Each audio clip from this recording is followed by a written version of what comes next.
ભરૂચ જનશિક્ષણ સંસ્થાન ખાતે ગુજરાત સ્થાપના રાષ્ટ્રીય શ્રમયોગી દિવસની ઉજવણી સાથે તાલીમાર્થીઓને પ્રમાણપત્ર વિતરણ કરાયા. જનશિક્ષણ સંસ્થા ભરૂચ દ્વારા 1 મે ગુજરાત સ્થાપના દિવસ શ્રમયોગી દિવસની ઉજવણી થઈ. સ્કિલ તાલીમ પ્રાપ્ત કરી સફળ થયેલા તાલીમાર્થીઓને પ્રમાણપત્ર વિતરણ કરાયું. સ્વાગત પ્રવચન આપતા નિયામક ઝૈનુલ આબેદીન સૈયદે બંને દિવસનું મહત્વ સમજાવ્યું.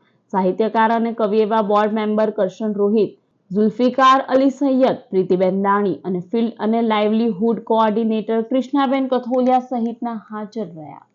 આપણે સૌપ્રથમ વાત કરીશું રાષ્ટ્રીય મજદૂર દિવસ એટલે કે ઇન્ટરનેશનલ લેબર ડે.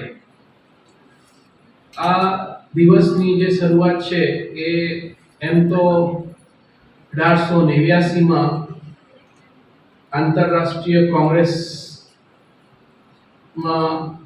થઈ હતી પેરિસ ખાતે. 1 મે 1886માં અમેરિકામાં આ બાબતે નોંધ લેવાઈ હતી અને કામદારો દ્વારા એક સંગઠનનું આયોજન કરી આ દિવસે એની શરૂઆત કરવામાં આવી હતી.